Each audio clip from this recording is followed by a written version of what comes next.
तो Gauss law में linear charge distribution और वॉल्यूमेट्रिक चार्ज डिस्ट्रीब्यूशन के बाद हमको जानना है एरिया चार्ज डिस्ट्रीब्यूशन पे, that is planar charge distribution, जिसमें किसी भी प्लेन पे जो है वो चार्ज डिस्ट्रीब्यूटेड होता है।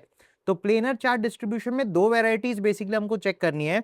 एक होती है शीट, जिसमें बहुत पतली सी लेयर होती है और उसमें चार्जेस होते हैं, और एक होता है प्लेट, जिसमें थोड़ा सा थिकनेस होता है और इसमें दो लेयर ऑफ चार्ज, एक राइट साइड में और एक लेफ्ट साइड में, हम बोल सकते हैं दो लेयर्स ऑफ चार्जेस बनते हैं। तो बेसिकली आप ये सोच सकते हो जो प्लेट होती है वो दो शीट्स के जैसे काम करती है। तो रीजन ये होगा, अगर हमारे पास एक कंडक्टिंग प्लेट है सपोज, तो अपन जानते हैं किसी भी कंडक्टर को अगर आप चार्ज देते हो तो चार्ज हमेशा उसकी सरफेस पे चला जाता है। तो इस प्लेट के अंदर तो कोई भी चार्ज नहीं रहेगा, लेकिन आउटर सरफेसेस पे दो जगह चार्जेस होंगे। तो अपन बोल सकते हैं इस वजह से कि एक प्लेट जो है वो दो शीट्स की तरह बिहेव करता है, और जो शीट है वो सिंगल लेयर ऑफ चार्ज है। तो अपन ये समझ सकते हैं, अगर शीट का मैं साइड व्यू दिखाऊं तो शीट ऐसे होगी, और इसके अंदर जो भी चार्जेस होंगे, मान लो पॉजिटिव चार्ज है, तो वो एक single layer of charge form करेंगे इस तरीके से।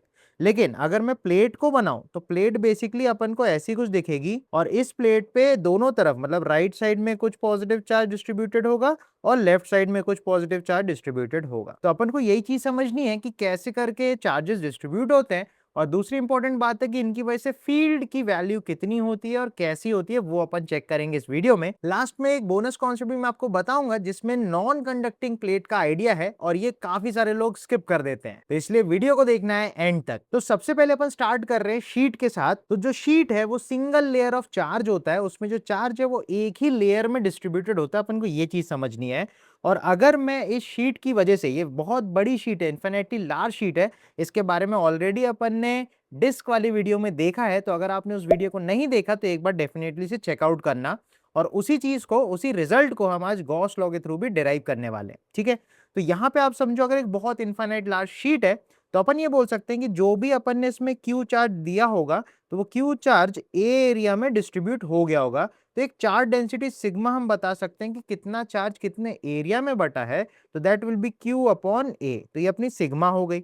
इसके बाद हम जानना चाहते हैं कि ये जो चार्जेस इसकी सरफेस पे आए हैं वो कितनी फील्ड प्रोड्यूस करेंगे। तो उसके लिए हम बेसिकली क्या करेंगे, एक सिलेंड्रिकल गॉसियन सरफेस इमेजिन करेंगे। इसमें जरूरी नहीं है कि आप सिलेंड्रिकल ही लो, किसी भी शेप का गॉसियन सरफेस ले सकते हो, और ऐसा क्यों हो रहा है थोड़ी देर में आपको समझ में आएगा। तो मैं यहाँ पे क्या बोल रहा हूँ कि यार जो भी इलेक्ट्रिक फील्ड है, तो वो तो यार ऐसी ऐसी जाएगी इसमें से, सही बात है। तो इलेक्ट्रिक फील्ड जो है ऐसी ऐसी निकलनी चाहिए, ये अपन ने अपने लीनियर चार्ज डिस्ट्रीब्यूशन वाले आइडिया से भी समझा है। इसके अलावा दूसरी इंपॉर्टेंट बात ये है कि जो भी ये एरिया है, इस एरिया का जो एरिया वेक्टर है वो भी तो ऐसी परपेंडिकुलर निकलेगा, ठीक है। तो ये मान लो एरिया वेक्टर ए है तो इधर जा रहा है, इसका जो एरिया वेक्टर होगा वो भी इसी तरीके से लेफ्ट साइड में निकलेगा, सही बात है। और जो इलेक्ट्रिक फील्ड है, सपोज फिलहाल के लिए मैं ई बोल रहा हूँ, अच्छा ये जो ई फील्ड है इसको हम इस शीट से आर दूरी पे कैलकुलेट कर रहे हैं, ठीक है। तो ये आर का वैसे कोई रोल नहीं आएगा, लेकिन अभी आगे आपको समझ में आएगा।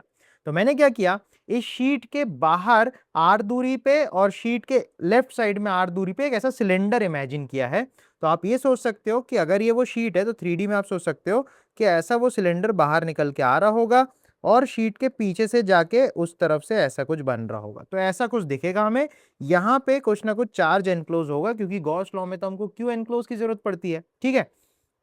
अब एक चीज समझो, जो भी फ्लक्स है वो इस सिलेंड्रिकल गॉसियन सरफेस के फ्लैट सरफेस में से ही जाएगा, कर्व्ड सरफेस में से नहीं जाएगा। रीजन, क्योंकि कर्व सरफेस का जो भी एरिया वेक्टर है, वो आप सोचो ना, अगर ऐसे कर्व्ड सरफेस है तो एरिया वेक्टर ऐसा ऐसा ऐसा ऐसा हर दिशा में होगा, राइट। लेकिन जो इलेक्ट्रिक फील्ड है वो तो इस दिशा में है, तो इलेक्ट्रिक फील्ड ऐसे ऐसे बाहर जा रही होगी और एरिया वेक्टर ऐसे ऐसा आ रहा होगा। तो कर्व्ड सरफेस पे एरिया वेक्टर और फील्ड के बीच में हमेशा 90 डिग्री बन रहा होगा इस तरीके से, राइट। तो इस वजह से कर्व्ड सरफेस से फ्लक्स जीरो हो जाएगा। तो जो भी फ्लक्स जाएगा वो फ्लैट सरफेसेस से जाएगा, और ऐसा अपने पास दो फ्लैट सरफेसेस है, राइट। तो हम लिखेंगे 2 टाइम्स ई ए कॉस 0 डिग्री, क्योंकि ई और ए के बीच में 0 डिग्री है, equals Q enclosed upon epsilon naught, सही बात है। अब क्यू एनक्लोज निकालना है तो बेसिकली हमारे पास यहाँ का अगर डेंसिटी है, that is q by a, sigma ही मैं बोल रहा हूँ, सिग्मा डेंसिटी अगर गिवन है तो सिग्मा इंटू एरिया कर दूंगा तो चार्ज एनक्लोज मिल जाएगा। तो यहाँ पे इस ए एरिया में जो भी चार्ज फंसा होगा तो डेंसिटी इंटू एरिया करोगे तो मिल जाएगा। तो क्यू एनक्लोज को यहाँ पे बेसिकली आप लिख सकते हो सिग्मा इंटू ए अपॉन एप्सिलॉन नॉट। तो मन की आंखों से देखोगे तो भाई ए से ए कैंसिल हो जाएगा, cos 0 1 हो जाएगा, और इस 2 को नीचे यहाँ फेंक के मारोगे तो आपको ई की वैल्यू जो मिलेगी वो मिलेगी सिग्मा बाई 2 एप्सिलॉन नॉट।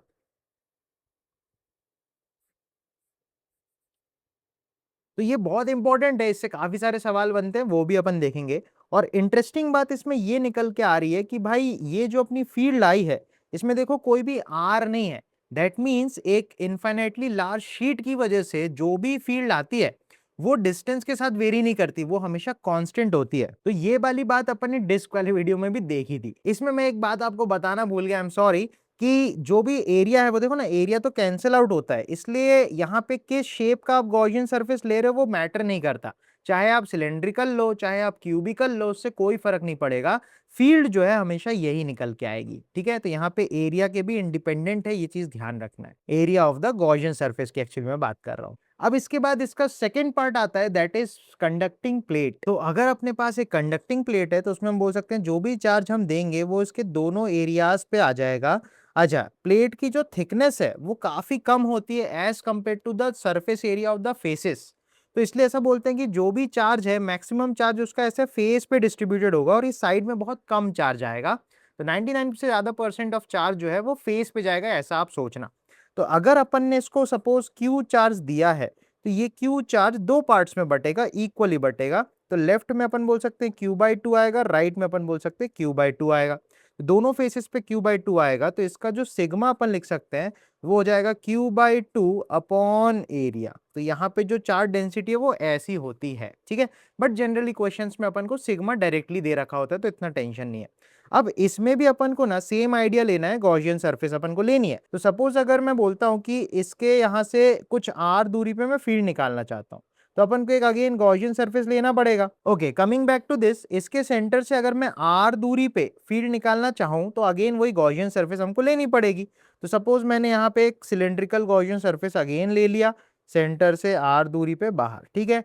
अच्छा, जो भी इलेक्ट्रिक फील्ड लाइन्स हम जानते हैं बाहर की तरफ आ रही होगी, सही है, और एरिया वेक्टर भी बाहर ही होगा तो इनके बीच में 0 डिग्री बनेगा तो ई ए कॉस 0 हो जाएगा। कर्व्ड सरफेस में से 0 फ्लक्स जाएगा क्योंकि एरिया और फील्ड के बीच में 90 डिग्री बनेगा।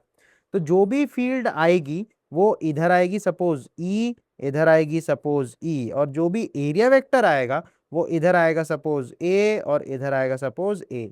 तो यहाँ पे अगर मैं लिखूं कि total electric field into area हो जाएगा 2 times of E into A into cos 0 is equal to q enclosed upon epsilon naught.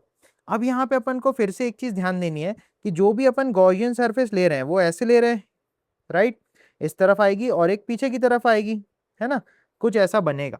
अब इंटरेस्टिंग बात यह कि आप देखो ना यार, आप यहाँ पे देख सकते हो दो चार्जेस फंसे आपको मिलेंगे। दैट इज एक चार्ज इधर के एरिया पे फंसा आपको मिलेगा, राइट, और एक चार्ज पीछे वाले एरिया में फंसा हुआ मिलेगा। तो यहाँ पे जब आप क्यू एनक्लोज लिखोगे तो आपको दो डेंसिटी इंटू एरिया करके लेना है। एक आपको सामने की तरफ मिलेगा और एक आपको पिछले साइड पे मिलेगा, ऐसा मैं बोल रहा हूँ। तो क्यू एनक्लोज को आप लिखोगे 2 times density into area will be Q enclosed upon epsilon naught. तो दो क्यू लिया, आई होप आपको समझ में आया होगा, क्योंकि एक इस प्लेट की सरफेस पे आएगी और प्लेट की दूसरी सरफेस पे यहाँ पे क्यू एनक्लोज दो बार आएगी तो दो लेना पड़ेगा। तो आप देखोगे 2 से 2 कैंसिल हो जाएगा, एरिया से एरिया अगेन कैंसिल हो जाएगा। तो एरिया के जो गॉसियन सरफेस है उसका एरिया का कैसा शेप है वो मैटर नहीं करेगा। तो मॉरल ऑफ द स्टोरी यहां से ये आती है कि electric field is given by sigma upon epsilon not. Again ये यहाँ पे यही चीज दिखा रहा है कि जो electric field due to plate है ये इंडिपेंडेंट ऑफ द दूरी फ्रॉम द प्लेट है, पहली बात। दूसरी बात, गॉसियन सरफेस का एरिया कैसा ले रहे हो उस पर डिपेंड ही नहीं कर रहा। और तीसरी इंपॉर्टेंट बात यह है, अगर आप प्लेट को सोचोगे तो प्लेट बेसिकली दो शीट्स की तरह बिहेव कर रही है। यहाँ पे क्या हो रहा है, चार्ज जो है वो इस वाली फेस पे है और पिछली फेस पे है। तो इस फेस पे चार्ज है और इस फेस पे चार्ज है, तो ये दो शीट्स की तरह बिहेव कर रही है। तो अगर आप दो शीट्स ऐसे बनाओ, ठीक है, इन दोनों शीट्स में मैं बोल रहा हूँ पॉजिटिव चार्ज दे दो, कुछ यहाँ पे सिग्मा अपन को गिवन है, मान लो इसका भी सिग्मा है इसका भी सिग्मा है। अब यहाँ पे अगर मैं फील्ड निकालू एक पॉइंट पे तो हम बोल सकते हैं इस वाले प्लेट को बस सोचो, इसको भूल जाओ थोड़ी देर के लिए, सिर्फ राइट प्लेट की वजह से सोचोगे तो यहाँ फील्ड होगा, पॉजिटिव प्लेट की वजह से फील्ड हमेशा बाहर की तरफ होती है। तो अपन बोलेंगे इधर फील्ड होगा, उसकी वैल्यू होगी सिग्मा बाय 2 एप्सिलॉन नॉट। अब आप क्या करो, इसको भूल जाओ थोड़ी देर के लिए, अब इसको बस सोचो लेफ्ट वाली प्लेट को। तो सिर्फ लेफ्ट प्लेट की वजह से इस पॉइंट पे सोचोगे तो इधर ही फील्ड मारेगा। और उसकी वैल्यू भी सिग्मा बाय 2 एप्सिलॉन नॉट होगी, तो इंटू 2 कर दो, तो 2 से 2 कैंसिल होके आप देख सकते हो सिग्मा बाय एप्सिलॉन नॉट ही आएगी। तो ये इंपॉर्टेंट बात है, a plate is combination of two sheets, इसको आपको ध्यान रखना है। एक और छोटी सी इंपॉर्टेंट बात आपको बता दे रहा हूँ, इसको हमेशा ध्यान रखना है। तो मान लो अगर आपके पास कोई पॉजिटिवली चार्ज प्लेट है, मान लो एक प्लेट बना दी, उसमें पॉजिटिव चार्ज है और उसकी वजह से जो फील्ड लाइंस होंगी वो हमेशा बाहर निकलती हुई दिखेंगी आपको, क्योंकि पॉजिटिव चार्ज से फील्ड लाइंस हमेशा अवे होती है, सही बात है। ऐसे ही अगर कोई एक नेगेटिवली चार्ज शीट है, मान लो इसमें नेगेटिव चार्जेस भर रखे हैं, तो इन नेगेटिव चार्जेस की वजह से जो फील्ड है वो हमेशा अंदर की तरफ आती है, क्योंकि नेगेटिव चार्जेस की तरफ फील्ड लाइंस टर्मिनेट होती हैं आके, तो ऐसी फील्ड बनती है। तो पॉजिटिव में फील्ड लाइंस बाहर निकल रही होती हैं, नेगेटिव में फील्ड लाइंस अंदर आ रही होती हैं, इस बात को हमको केयरफुली ध्यान रखना है। अब मुद्दा आता है कि अगर कोई प्लेट कंडक्टिंग ही ना हो तो क्या होगा, तो वो नॉन कंडक्टिंग होगी। अब नॉन कंडक्टिंग प्लेट में जो चार्ज है वो उसके पूरे वॉल्यूम में हो सकता है, ये बात अपन को ध्यान रखनी है, क्योंकि नॉन कंडक्टर्स ऐसे होते हैं उसमें जहां भी आप चार्ज रखोगे चार्ज वहीं रह जाता है। तो इसलिए वॉल्यूम में भी चार्ज रह सकता है, बाहर पे भी चार्ज रह सकता है, कहीं पे भी चार्ज रह सकता है, डिपेंडिंग कि उसकी डिस्ट्रीब्यूशन ऑफ चार्ज कैसा है। तो एक एग्जांपल लेके मैं आपको समझा रहा हूं कि सपोज हमारे पास एक प्लेट है, नॉन कंडक्टिंग प्लेट, इसके थ्रू आउट वॉल्यूम में जो चार्ज है वो यूनिफॉर्मली डिस्ट्रीब्यूटेड है। तो जो भी चार्ज की डेंसिटी है, यहाँ पे अपन को रो दे रखी है, प्लेट का एरिया ए है और प्लेट की थिकनेस जो है वो मान लो टी अपन को गिवन है, ठीक है। तो अब अपन को सिमिलरली पूछ रहा है कि इस प्लेट से बाहर किसी पॉइंट पे आप फील्ड बताओ। तो फिर से हमको आइडिया वही है, गॉसियन सरफेस हमको लेनी पड़ेगी। तो यहाँ पे मैं एक ऐसा गॉसियन सरफेस ले लूंगा, इसके पार होके इधर से इधर ले लेंगे, ऐसा हो जाएगा। अब हम बोल सकते हैं इसकी जो फील्ड लाइंस का पैटर्न होगा वो बहुत अलग थोड़ी होगा, वो तो वैसे ही होगा जैसा होता है, सही बात है। तो मान लो इलेक्ट्रिक फील्ड कुछ ई होगी, एरिया वेक्टर कुछ सपोज ए आ रहा होगा बाहर इसका, है ना, मान लो इसको ए नॉट बोल देते हैं ताकि प्लेट एरिया से थोड़ा डिफरेंट हो जाए। और कर्व सरफेस में से अगेन फील्ड जीरो होगी, क्योंकि एरिया वेक्टर और फील्ड के बीच में 90 डिग्री बनेगा। तो हम लिख सकते हैं Gauss law, that is 2 times e a naught cos zero बराबर q enclosed upon epsilon naught, सही बात है।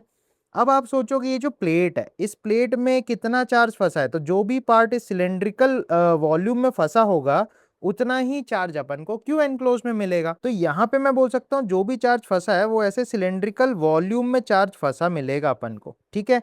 तो इस सिलेंड्रिकल वॉल्यूम का जो थिकनेस है वो टी हो जाएगा, एरिया अपन ने जो है वो ए नॉट लिया है और इसकी डेंसिटी रो अपन को गिवन है, ठीक है।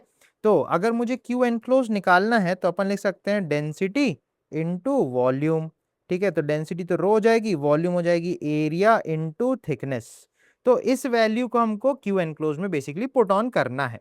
तो अगर मैं वैल्यू को पुट करूं तो अपन लिखेंगे 2 ई ए नॉट कॉस 01 बन जाएगा, तो ये जाएगा rho a naught t upon epsilon naught. तो यहाँ से आप देख सकते हो ए नॉट से ए नॉट कैंसिल हो जाएगा, तो जो फील्ड है उसकी वैल्यू हमको मिलेगी rho t by 2 epsilon naught. तो यहाँ पे भी सीखने वाली बात यही मिल रही है कि देखो दूरी कितनी दूरी पे आप ले रहे हो, जैसे मान लो आर दूरी पे आपने पॉइंट लिया है, तो अगेन यहाँ पे भी जो इलेक्ट्रिक फील्ड है वो दूरी से इंडिपेंडेंट है, ठीक है। इसके अलावा एक क्वेश्चन ये भी बहुत इंटरेस्टिंग बन सकता है कि इस प्लेट के इंटरनल किसी पॉइंट पे, मान लो प्लेट में सेंटर से मैंने एक्स दूरी पे एक पॉइंट ले लिया, तो इस एक्स वाले पॉइंट पे कितनी इलेक्ट्रिक फील्ड आती है ये आप मुझे कमेंट सेक्शन में एक बार बताओ ट्राई करके। एंड इसके ऊपर भी मैं एक अगली वीडियो बनाऊंगा, जो भी करेक्ट आंसर देगा उसका नाम मैं बताऊंगा अगले वीडियो में, ठीक है। तो आई होप आपको प्लेट और शीट की वजह से इलेक्ट्रिक फील्ड कैसी होती है, कितनी होती है, प्रॉपर तरीके से समझ में आई होगी। ऐसे और इंटरेस्टिंग वीडियोस के लिए फॉलो करना है एक्सप्लोर इंटरेस्टिंग को, और चैनल को सब्सक्राइब करना बिल्कुल भी नहीं भूलना है। तो हम मिलेंगे अपने नेक्स्ट वीडियो में, तब तक बढ़िया से टेक केयर करो और बढ़िया तरीके से पढ़ाई करते रहो। कोई भी दिक्कत है कमेंट सेक्शन में जरूर से मुझे बताओ। Till then bye bye.